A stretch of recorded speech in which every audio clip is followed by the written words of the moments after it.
That morning my home was filled with the kind of gentle stillness I had always loved. No ringing phones. No hurried footsteps.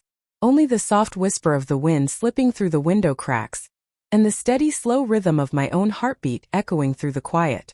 I cherished mornings like this, mornings when the world outside felt so far away, like it couldn't touch me. A cup of coffee still steaming on the table. A book left open mid-chapter. A soul at ease suspended in a private silence. But then, an unexpected sound broke through. The doorbell. Clear, patient, insistent, like an invitation calling me to step outside the walls I had built so carefully.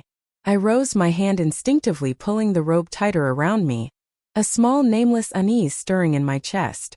Who could be seeking me out now, in a morning so still, so untouched? As I moved toward the door, I felt my heartbeat skip just slightly. Not from fear, but from something more elusive. A quiet knowing. A whisper of intuition that told me, if I opened that door, something I couldn't predict was waiting for me on the other side. My fingers brushed the cold metal of the doorknob. One deep breath. And then, a soft turn of my wrist, a slow pull, and the door swung open. Light poured in first, warm and unassuming. And with it, a man. And a story I would never ever forget. He stood there, framed in the muted glow of the early morning light. No rush. No fumbling. Just simply him. His gaze met mine. Not hurried, not fleeting, but deep and steady, like someone stumbling across an old familiar page they hadn't realized they had been missing.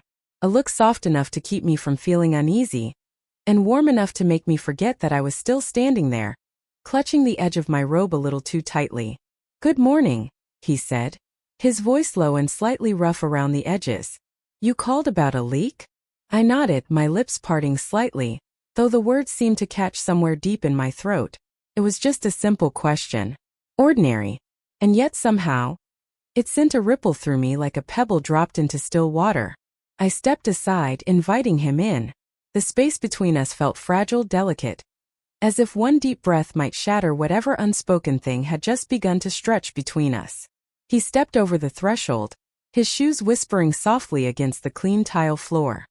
His movements were neither showy nor timid, just steady, certain, the kind of presence that somehow made the room feel less empty, the kind of presence that shifted the stillness of my house into something different, something alive. I watched him as he moved farther inside, and a quiet thought rose up from somewhere deep within me. Sometimes the things that change your life the most don't arrive with grand announcements. Sometimes they come gently. A stranger, a glance, a morning that seemed ordinary, until it wasn't. He followed me inside, each step measured and steady, as if he was careful not to disturb the delicate hush that floated between the walls. I led him down the long hallway, where the lazy morning light crawled slowly across the whitewashed walls. Neither of us spoke, but every sound, the soft fall of his footsteps, the faint rustle of the curtains as the breeze passed through, the barely there rhythm of our breathing, wove themselves into a quiet, secret symphony between two strangers. I heard the gentle clinking of his tools in his hands, small metallic sounds that, strangely, didn't feel intrusive at all. Instead, they became part of a new rhythm, subtle, soothing, like a world that had been too silent for too long, now stirred back to life by his presence. We reached the bathroom, where the leak continued to weep in slow, steady drops. He knelt to inspect it, his hands moving with the ease of someone who knew exactly what they were doing, his brow furrowing in quiet concentration. I stood just behind him, fingers clutching the edge of my robe, my heart fluttering, not from the sound of water dripping into the sink, but from the uneven, reckless beat inside my own chest. He didn't ask questions. I didn't offer conversation. The silence between us no longer felt like a wall. It had become a bridge, a delicate, trembling thread connecting two people, not with words, but with the spaces between them. Some connections don't need grand beginnings. Sometimes all it takes is a quiet room, a few drops of water, and two hearts accidentally finding their way into the same aching silence. In that small space, where the light barely brushed the tiled floor with a soft golden glow, his presence wrapped itself around the room in a quiet, steady warmth. No words were spoken, but every movement he made, tightening a valve, wiping his hands on a worn cloth, carried a gentleness that was almost impossible to name. I stood near the doorway, unable to take my eyes off him, a strange feeling blooming quietly inside me. Not just the sense of having another body in the house, but the deeper knowing that someone was truly here, present, touching parts of the silence I had long hidden away. And then, almost blending with the faint clinks of his tools and the steady drip of water, his voice broke the stillness, low, warm, unhurried. "Do you live alone?" I startled slightly, not because of the question, but because of how softly it was asked. Not prying, not probing, just a quiet whisper, as if he had sensed the loneliness hanging somewhere in the air between us. I nodded, my voice so small I barely heard it myself.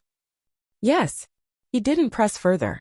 He simply offered a small, understanding nod, a silent recognition of the long, unspoken spaces in my life. No pity, no curiosity, just being there with me. And somehow it was that silence, more than any comforting words, that made me feel more seen, more understood, than I had in a very long time. The sound of dripping water echoed softly through the narrow bathroom, steady and rhythmic, like a pulse I hadn't noticed until now. He worked with quiet focus, his hands moving over the pipes with a kind of ease that was almost hypnotic. There was no rush in his movements, no clumsy noise, only a steady, calming presence that seemed to fill every corner of the room. I found myself leaning slightly closer, drawn by something I couldn't quite name. Not urgency, not curiosity, something slower, deeper. Every so often, his forearms flexed as he tightened a valve, and my breath caught in my throat before I could stop it. It was absurd, I told myself. He was here to fix a leak, not to stir up things I had carefully buried under years of routine and silence. And yet, with every droplet falling into the sink, something inside me loosened. Something cracked, just a little. I straightened a stack of towels unnecessarily, ran my fingertips over the cool porcelain of the counter, pretending to be busy, pretending not to notice the way the air between us was thickening, warmer now, charged with a quiet kind of electricity. He didn't say a word. He didn't need to. His presence spoke volumes in the silence. It said, "I see you. I'm not rushing you. I'm here." I wrapped my robe a little tighter around myself, not to shield away from him, but almost to hold myself together. Because somehow, without a single touch, without a single word, I felt myself unraveling, one quiet heartbeat at a time. For a long moment, the world seemed to narrow down to the small space between us. The steady dripping from the sink became the only soundtrack. A slow, deliberate beat that matched the trembling rhythm of my pulse. He rose from where he was crouched, standing to his full height, just a few steps away from me now. Close enough that I could catch the faint, clean scent of soap on his skin, and something deeper beneath it. Warm, earthy, real. He didn't move toward me. He didn't presume. He simply stood there, waiting, as if he understood that the next move had to come from me. Our eyes locked. Not with the wild hunger of strangers chasing fleeting thrills, but with something far more dangerous. Recognition. Longing. Permission. I felt my heart thundering against my ribs, not from fear, but from the overwhelming rush of being seen, truly seen, after so long. I could have stepped back. I could have broken the moment, made some polite excuse, wrapped myself tighter in old fears. But I didn't. I stepped closer instead. Just a breath closer. His eyes softened, searching mine for any hint of hesitation. There was none. Not anymore. He lifted a hand slowly, giving me time to pull away if I chose, but I didn't move. His fingers brushed a strand of hair away from my cheek, so lightly it felt almost like a whisper. I closed my eyes for a moment, letting myself feel it, the tenderness, the patience, the careful reverence in his touch. When I opened them again, he was still there. Steady. Waiting.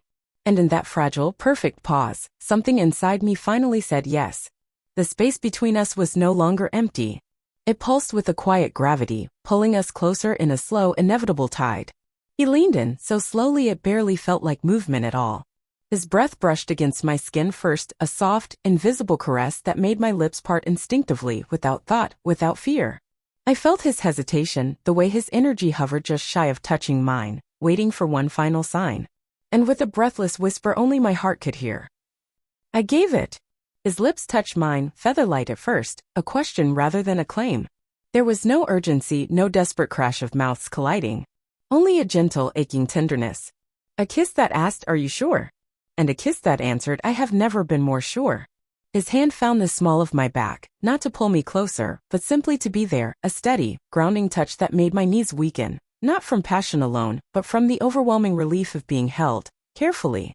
I tilted my head, deepening the kiss just slightly, tasting the unspoken promises lingering between us. promises of patience, of respect, of something that might dare to be more than a fleeting moment. When we finally broke apart, our foreheads rested against each other, breaths mingling in the narrow space we had created just for us. Neither of us spoke. There was no need.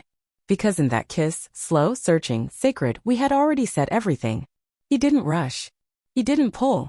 He simply waited, hand steady, heart steady, while I stood there, breathing him in. There was no script for this. No expectations. Only the delicate, aching truth that somehow, here in the quiet shelter of my home, I had finally found a place safe enough to let go. I reached for his hand, intertwining my fingers with his, and gave a small, certain tug. A silent invitation. A whispered yes.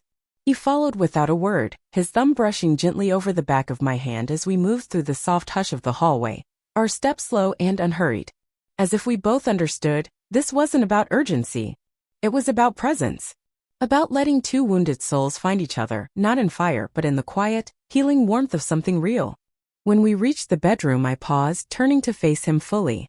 The golden morning light spilled across the bed, pooling in soft puddles on the floor, casting everything in a glow that felt almost otherworldly. He looked at me, not at my body, not at my imperfections, but at me. The woman who had stood too long behind walls of silence and self-protection. The woman who was now choosing to open the door. Slowly, reverently, he reached for the tie of my robe. His fingers brushed my waist, hesitant at first, waiting for any sign that I would retreat.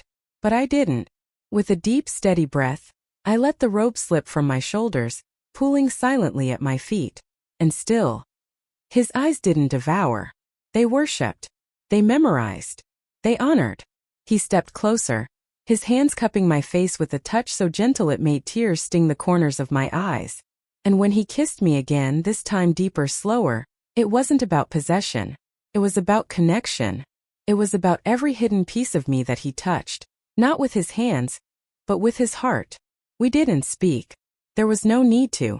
Words would have only disturbed the fragile, sacred quiet that had wrapped itself around us. We lay there together, the soft glow of morning slipping gently across the sheets, painting our skin in warm, forgiving light. His arm rested loosely across my waist, his breath slow and even against the curve of my shoulder. I closed my eyes for a moment, letting myself memorize everything. The steady rhythm of his breathing, the faint scent of cedar still lingering on his skin, the weight of his presence grounding me to this new, unfamiliar moment. For the first time in years, I didn't feel like I had to perform. I didn't have to be composed or guarded or strong. I could just be held, be seen, be enough. The silence between us was not heavy anymore. It was soft, breathable, like a long exhale after holding it in for far too long. He shifted slightly, propping himself up on one elbow to look down at me. There was no awkwardness in his gaze, no uncertainty. Only that same quiet knowing that had been there from the moment he first stepped across my threshold. "Good morning," he whispered, his voice still rough with sleep. I smiled, a real smile, one that felt new and strange and beautiful all at once. "Good morning," I whispered back. And for a few precious minutes more we stayed wrapped in the comfort of that small world we had built between us. A world where nothing else mattered, where the past couldn't reach us, and the future didn't demand answers. Only the now. Only the soft, steady miracle of being held. And finally allowing ourselves to hold back. Eventually, the world began to press itself gently back into our quiet cocoon.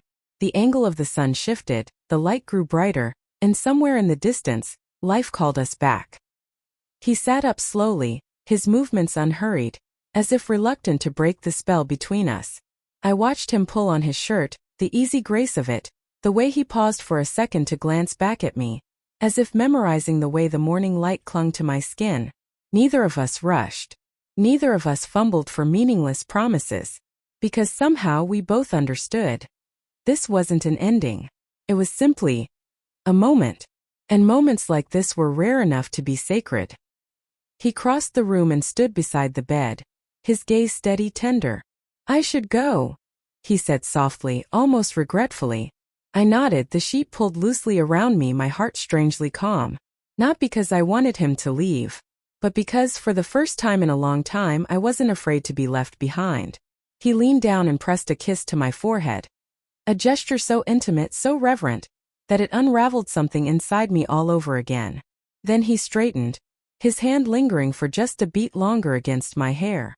"I'm glad I came," he said quietly, "not just to fix a leak, but to find something neither of us had been looking for, and both of us had needed." I smiled a small steady smile. "So am I." Without drama, without fanfare, he gathered his tools and headed for the door.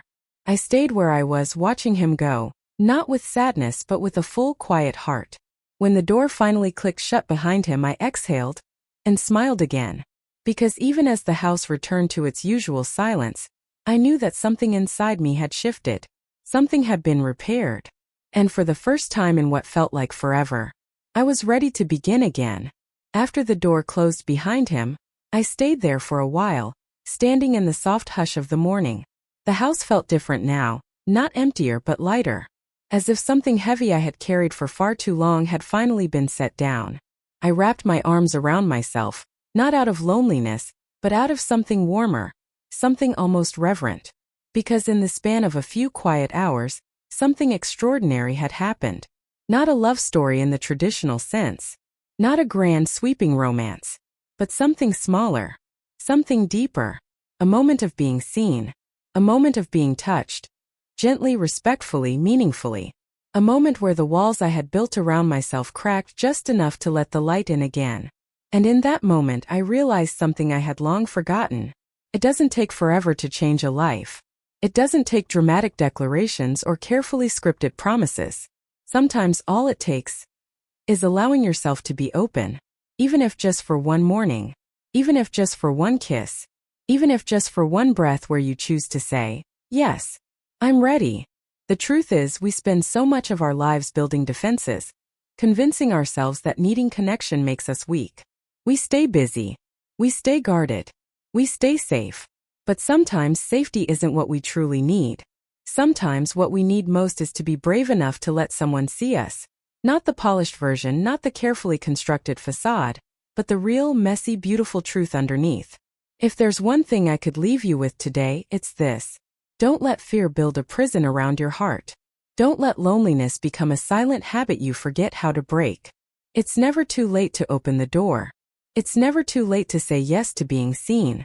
It's never too late to begin again, even if it starts with something as simple as answering the door to a stranger on an ordinary, quiet morning.